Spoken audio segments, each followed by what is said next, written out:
आइए, सुनिए, देखिए, समझिए सनातन सत्य।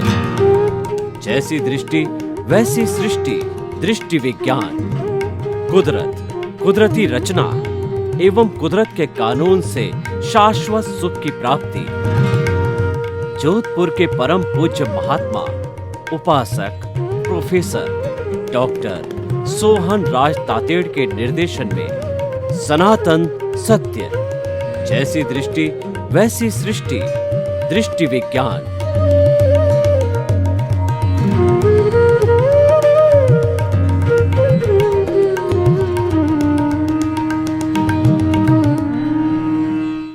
आज का हमारा अति उत्तम विषय संस्कार एवं संस्कृति। संस्कार से संस्कृति बनती है। संस्कार किसे कहते हैं कि हमारे मस्तिष्क के अंदर जो जो अच्छे अच्छे विचार आते हैं, विधायक भाव आते हैं, पॉजिटिव थिंकिंग आती है और अच्छे भाव आते हैं, वो सारे संस्कार बनते हैं। सबसे पहले तो हमारे आत्मा की जो चेतना की जो शक्ति है, वो भाव है, वो भाव सत्ता है। और भाव सत्ता जब भाव डालती है तो भाव डालने के बाद में वो मन के साथ जुड़ करके और विचार बनते हैं, और विचार वही जो है हमारे संस्कार कहलाते हैं। और इन संस्कारों का जो हम चरित्र में डालते हैं, उनको हम उपयोग में लाते हैं, तो बहुत से लोग जब उन संस्कारों को उपयोग में लाके जीवन जीते हैं तो वह संस्कृति बन जाती है। तो संस्कृति का जो ओरिजिन है, उद्गम है, वह संस्कार है। और जब वो चरित्र में आती है, जीवन में ढलती है, तब वह संस्कृति बनती है। तो देखिए, संस्कृति के अंदर हम कहते हैं पाश्चात्य संस्कृति, और जो है प्राच्य संस्कृति, मुस्लिम संस्कृति, क्रिश्चियन संस्कृति, और जो है जैन संस्कृति, बौद्ध संस्कृति, वैष्णव संस्कृति, वैदिक संस्कृति। ये जो है, जो इन परंपराओं को जो पालन किया जाता है, तो उनको पालन करने से जो ट्रेडिशंस बनते हैं, जो एथिक्स बनते हैं, जो नियम बनते हैं, वो सारा संस्कृति में आता है। परंपराएं भी इसका हिस्सा बनती है, लेकिन इसका जो मूल है वह संस्कार है। संस्कार भावों से जुड़ा हुआ है। तो भाई और बहनों, सबसे पहले हम गंगोत्री पर जाते हैं। गंगोत्री यानी कि जो गंगा है, वो हरिद्वार से शिव जी की जटा से निकली उद्गम स्थल उसका हरिद्वार है। वहाँ से वो बहती बहती पूरे हिंदुस्तान के अंदर पापियों का पाप धोती धोती वो हिंद महासागर में जाकर के गिर जाती है, और उसका पोर्शन है बंगाल की खाड़ी और अरब सागर में भी गिरता होगा, क्योंकि वह जो है ऊपरी स्थान से चलती चलती वो जो है उत्तर से दक्षिण को जाती है, तो मध्य में आने के बाद में पूर्व और पश्चिम को भी मिलती है। तो भाई और बहनों, शुद्ध आत्मा है वह तो अक्रिया है, कोई तरह की क्रिया नहीं करता। तो भाव कौन बनाता है? क्योंकि भाव से संस्कार बने हुए हैं, तो भाव बनाने वाला है, या भाव जहाँ पर प्रदर्शित होते हैं वो कहलाती है प्रतिष्ठित आत्मा। आत्मा वही है, उसकी अलग अलग कहना चाहिए स्थिर हो जाते हैं। तो हमारे भीतर विराजमान परम जो है वो है, हमारी हो गई शुद्ध आत्मा। दूसरी हो गई प्रतिष्ठित आत्मा, और एक मैकेनिकल आत्मा यानी जो डिस्चार्ज हो रहा है, जो हमारा उदय और प्रारब्ध है वह मैकेनिकल पार्ट है, मैकेनिकल आत्मा है, यानी वह डिस्चार्ज हो रही है। जो पिछले जन्म में हमने अर्जित किया था, जो भाव डाले थे, जो भाव का हम संस्कार कहते हैं, भाव कहिए या संस्कार कहिए, वह एक ही बात है। पिछले जन्म में जैसे जैसे हमने संस्कार डाले थे, वे संस्कार इस जन्म में द्रव्य कर्म रूप के अंदर बदल करके और हमको उदय और प्रारब्ध देते हैं।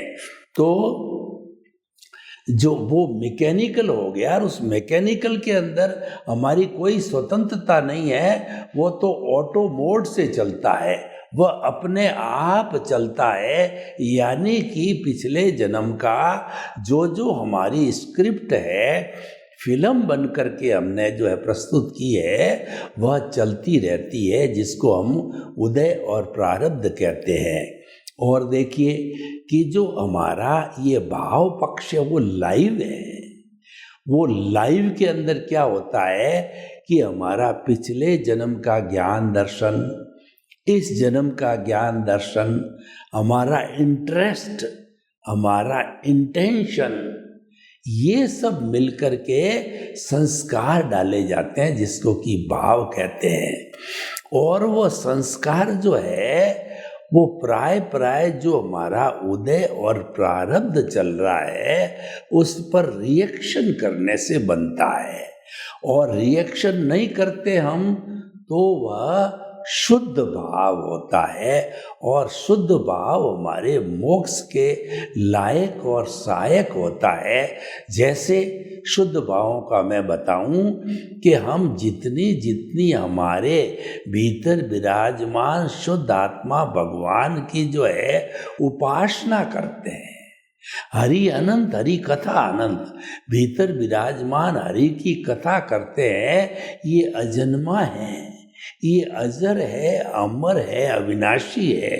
इसका वर्ण नहीं, गंध नहीं, रस नहीं, स्पर्श नहीं, ये मरती नहीं, जलती नहीं, कटती नहीं, किसी को रोकती नहीं, किससे रुकती नहीं।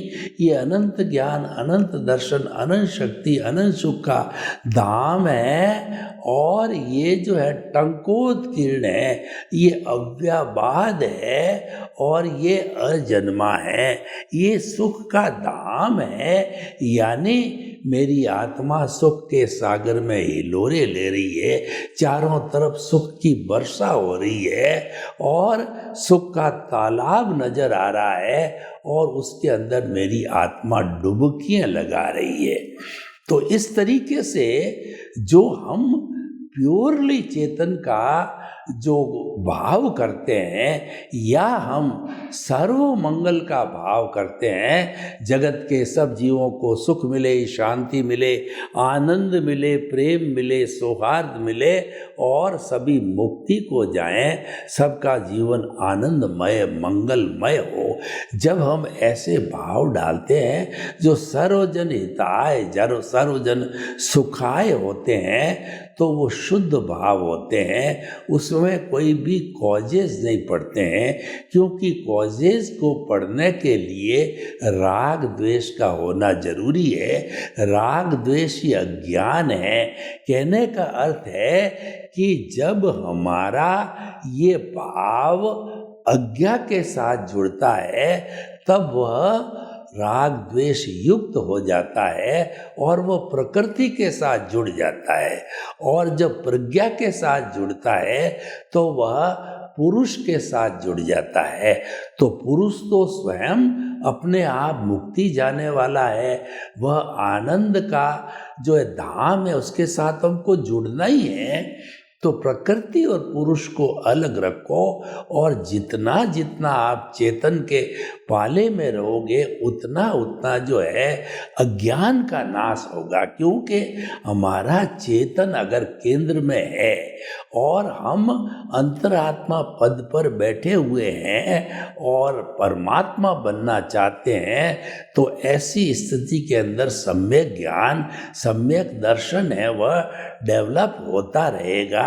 और वह डेवलप होते होते जो है वो अंतिम उसकी जो परिणति होती है वो 360 डिग्री का हमारा जो अनुभव होता है, और वह अनुभव का मतलब केवल दर्शन, और केवल दर्शन का अर्थ हो गया कि हमने संपूर्ण स्वास्थ्य का जो है संपूर्ण जो है हमने पुरुषार्थ कर लिया। अब कुछ भी पुरुषार्थ करना शेष नहीं है, वह अंतिम अवस्था है। और उसके बाद के अंदर जो अंतिम हमारा भाव होता है उसके अंदर वह आत्मा केवल ज्ञानी बन करके और उसी जन्म में सिद्ध, बुद्ध और मुक्त बन जाती है। तो भाई और बहनों, ये सारे संस्कार हमारे भीतर आते हैं। और संस्कार से संस्कृति कैसे बनती है कि जो है हमारी आत्मा और अज्ञान है, ये दोनों जुड़े हुए हैं। अज्ञान तो राग द्वेष युक्त है और आत्मा जो है वो शुद्ध आत्मा परमात्मा स्वरूप है। तो इन दोनों का जो है आपस में जुड़े रहने से जो है एक तरीके से मल युद्ध चलता है। कभी भी हमारी आत्मा जीत जाती है तो उसको क्षोभसम कहा जाता है। तो उस स्थिति के अंदर शुभ लेशाएं निकलती है। शुभ लेशाएं जो होती है वो तेजो पद्म शुक्ल लेशा होती है, जो पहले वो कलरलेस होती है और वहाँ से दोनों से कार्बन शरीर और आत्मा के साथ से जब बाहर निकलती है तो अध्यवसाय बनता है। अध्यवसाय को पार करके जब वो अवचेतन मन पर आती है, जब वो हमारे तेजस शरीर ल्यूमिनस बॉडी को टच करती है तो उसको कलर मिलता है। तेजोलेशिया चमकता हुआ गुलाबी रंग होता है जो हमको शांति देता है। पद्मलेशिया जो है हमको जो है वह जो हमको आनंद की अनुभूति कराता है, और वह चमकता हुआ हल्दी का कलर होता है।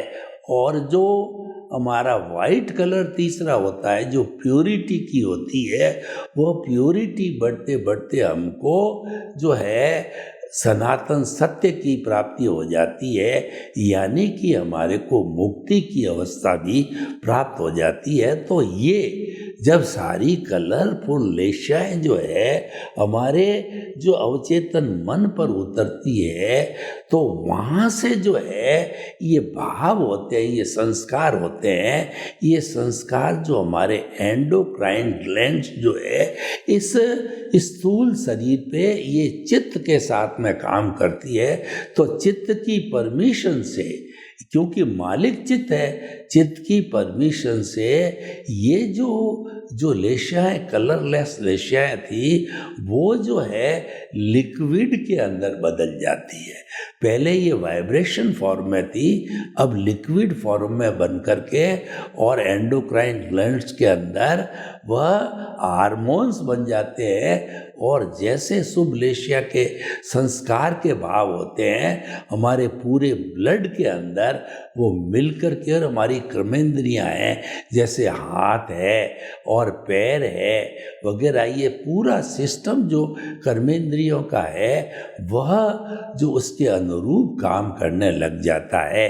यानी कि वो शुभ लेशियों के कारण अच्छे अच्छे धार्मिक कार्य होते हैं। वो व्यक्ति धर्म की राह में चला जाता है, या जो है वो भगवान के मंदिर बनाता है, डोनेशन करता है, और जो है अभय दान देता है और लोगों की भलाई के लिए परोपकार करता है।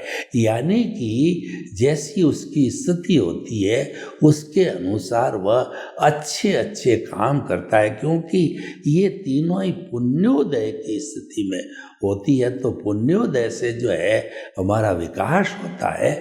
और भीतर से अगर अशुभ भाव चलता है है, अशुभ संस्कार चलता है, तो अब उस संस्कार चलने के कारण कृष्ण नील कापोतलेशिया है वो हमारे एंडोक्राइन ग्लैंड से मिलेगी।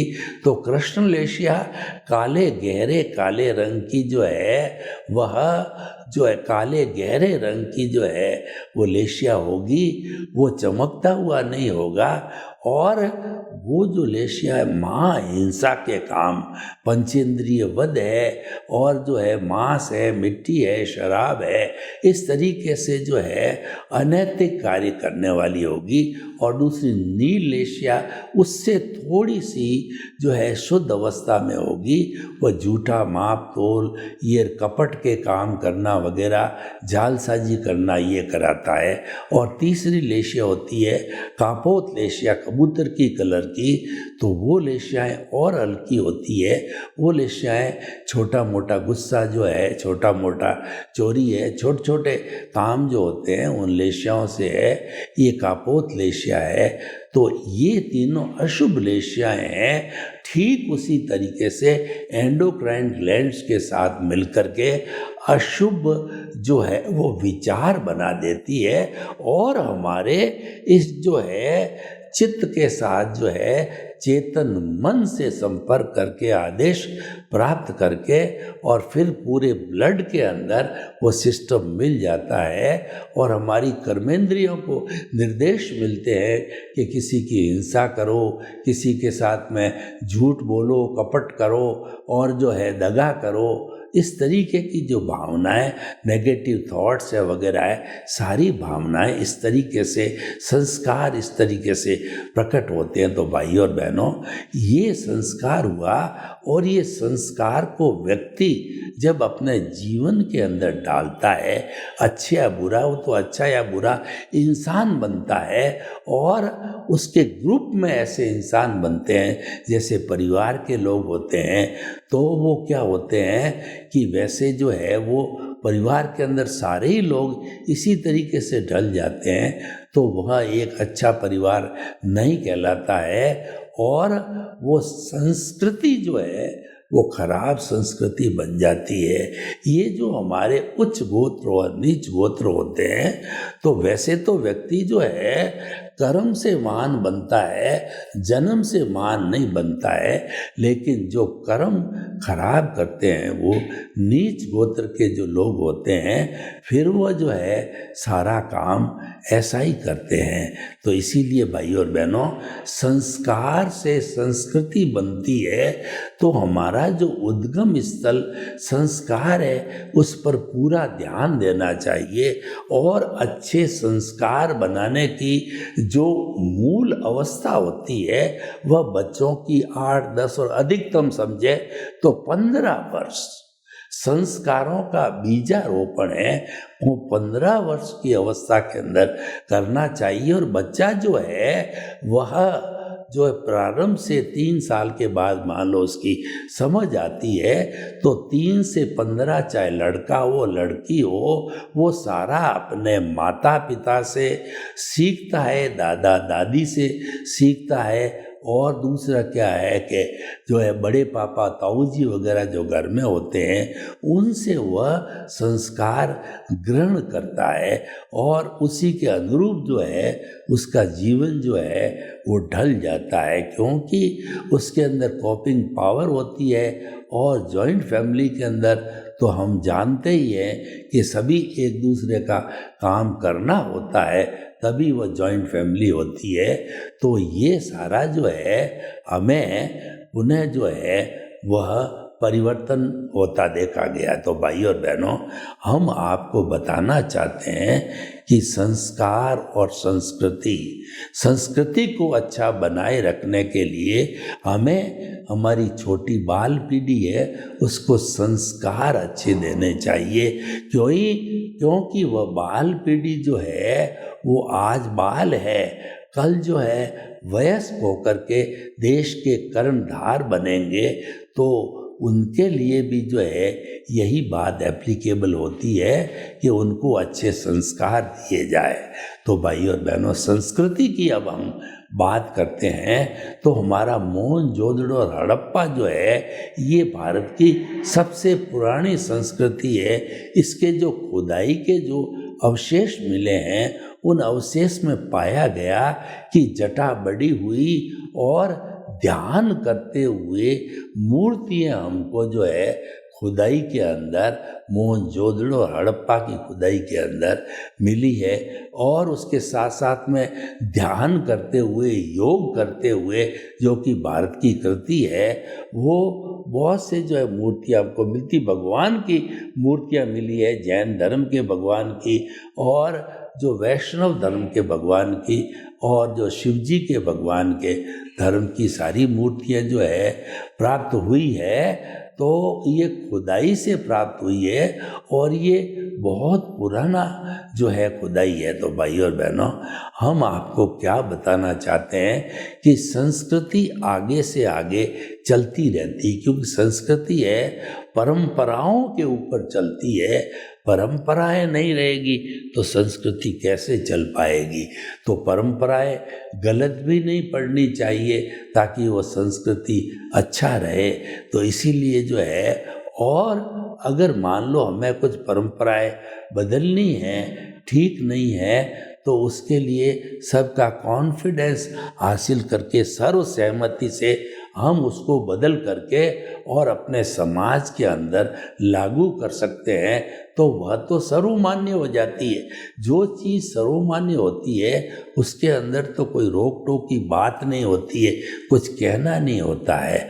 इसीलिए देखिए, हमारी भारतीय संस्कृति के अंदर संस्कार और संस्कृति को बहुत ऊंचा स्थान दिया गया है। एक लड़के या लड़की की जब एंगेजमेंट किया जाता है तो उसका खानदान सबसे पहले देखा जाता है कि लड़की के माता पिता, उसके नाना नानी कैसे हैं, लड़के के माता पिता और उसके दादा दादी कैसे हैं, क्योंकि वो जीन्स होते हैं वो आगे से आगे फॉरवर्ड होते जाते हैं। तो देखिए जीन्स फॉरवर्ड कैसे होते हैं कि जो है हमारे वो जीन्स जो है वह हमारे उसके अंदर कोशिका के केंद्र में रहते हैं और एक कोशिका के केंद्र में 1000 एक्टिव जीन्स होते हैं, जो कि जीन्स जो है वो हमारे नामकरण के कारण होता है। ऐसा माना जाता है कि वह जीन्स बहुत बड़ा परिवर्तन करते हैं, म्यूटेशन होता रहता है उनका। उससे जो है एक बड़ा चेंज आता है कि व्यक्ति किस टाइप का है और ये कितना भरोसे योग्य है। तो भाई और बहनों, हम आपको बताना चाहते हैं कि संस्कार से संस्कृति बनती है और संस्कृति जो है बहुत से परिवारों के ग्रुप से जो समाज बनता है और समाज से फिर संस्कृति बनती है। तो हमारी संस्कृति हमेशा जो है वह तरोताज़ा रहनी चाहिए। वो अच्छाइयाँ जो महापुरुषों ने बलिदान करके वो अच्छाइयों को प्राप्त किया है, तो उन महापुरुषों को जो है वो हमें याद किया जाना चाहिए और उन लोगों की विस्मृति नहीं होनी चाहिए, क्योंकि उनके माध्यम से जो है ये हमारे समाज के अंदर एक परिवर्तन आ रहा है। तो भाई और बहनों, हम जो है संस्कार से संस्कृति बनाने की बात करते हैं, तो मैं आपको बताऊं कि कुछ जो है ऐसे परिवार है हमारे भारत में, जैसे आदिवासी वगैरह, जो कुछ समझ भी नहीं पाते और उनको समझाना बहुत बुरी बात होती है। तो ऐसे अगर मान लो उनकी संस्कृति बन गई, तो वह संस्कृति का अगर हम डीपली अध्ययन करेंगे तो पाएंगे कि उसके अंदर उन लोगों का जो है वो कितना रुझान है, वो लोग कैसा जीवन जीते हैं। और अगर हम उनको ये समझाएं कि ये जीवन अच्छा नहीं है, इससे आप टाइम का वेस्टेज कर रहे हो और आपका जहाँ पर जो है वो पूरा लक्ष्य पहुँचना चाहते था वो पहुँच नहीं रहा है, इसीलिए जो है इस कार्य को रोका जाना चाहिए। तो भाई और बहनों, हम जो है अच्छी संस्कृति को बनावें। अच्छी संस्कृति को बनाने में परिवार का बहुत बड़ा हाथ होता है। परिवार के जो अच्छे लोग होते हैं, अगर वह जो है ऐसी अन्य अन्य संस्कृति है तो उनके साथ में तालमेल बैठा करके उनका मार्गदर्शन करें। तो भाई और बहनों, हम आपको बतलाना चाहते हैं कि इस दुनिया की जो है संस्कृति और संस्कार क्या है। आज विदेश में जाइए तो वहाँ पे मान लीजिए भारत के बाहर यूके में जाइए तो वहाँ यूके की संस्कृति चलती है, अमेरिका में जाइए तो अमेरिका की संस्कृति चलती है। तो अब हमको देखना है कि वहाँ की संस्कृति जो है उनके काम की है, तो संस्कृति का आदान प्रदान होना चाहिए। एक देश की संस्कृति जब दूसरे देश की संस्कृति से मिल जाती है तो वह एक अच्छा रूपांतरण कर लिया जाता है और एक दूसरे की जो है वह संस्कृति से मिलने पर भ्रातृत्व भाव बढ़ता है, भाईचारा बढ़ता है। क्योंकि जब एक दूसरे से मिलते हैं तो बड़े आत्मविश्वास के साथ में आगे बढ़ने की सारी व्यवस्था होती है। तो भाइयों और बहनों, जो हमारा संस्कार और संस्कृति है, अगर हम योग से इस विषय को जोड़ें तो योग के अंदर धारणा, ध्यान और समाधि है। धारणा, किसको धारणा? अच्छे अच्छे विचारों को, अच्छे अच्छे संस्कारों को मस्तिष्क के अंदर जो है हमें धारण करना है, ताकि कि जब उसका उपयोग हो तो हम उस चीज़ को उपयोग के अंदर ले सकें। तो देखिए कि जो अब हमारे संस्कार और संस्कृति के बारे में हम जो बता रहे हैं, उसके अंदर जो अच्छे अच्छे लोगों का जीवन है वह हमें उस जीवन को पढ़ाया जाना चाहिए और लोगों को बताया जाना चाहिए।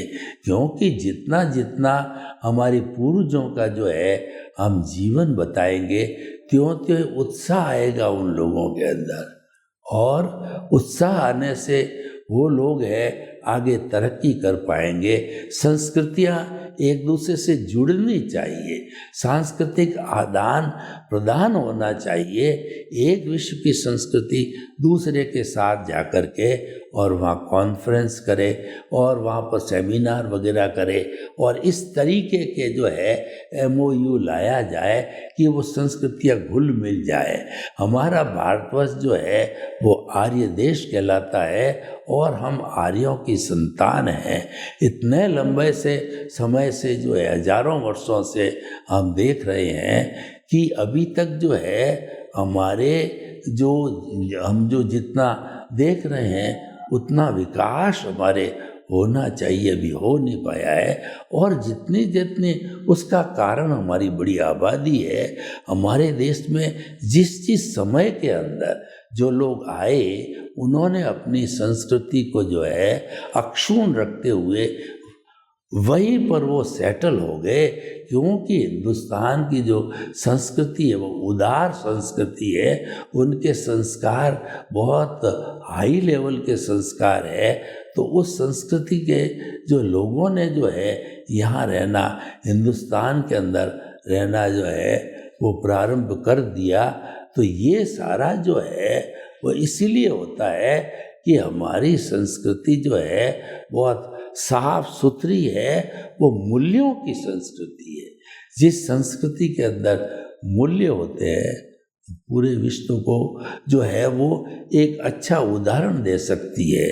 और हमारा जीवन है वह भी मूल्य प्रदान होना चाहिए। क्योंकि जो जीवन बनता है वो मूल्यों के आधार पर बनता है। जब तक हम मूल्यों का जो है मूल्यों का देखभाल नहीं करेंगे या मूल्यों के जीने का अभ्यास नहीं करेंगे, तब तक एक देश की संस्कृति दूसरी देश की संस्कृति से आपस घुल मिल नहीं कर सकती है। सर्वे भवन्तु सुखिनः सर्वे सन्तु निरामया। लोग के जीवों को सुख मिले, शांति मिले, आनंद मिले, प्रेम मिले, सौहार्द मिले और सभी अपने अपने संस्कृति का उत्थान करके अच्छे विश्व का निर्माण करें। आपके प्रति मंगल कामना हो।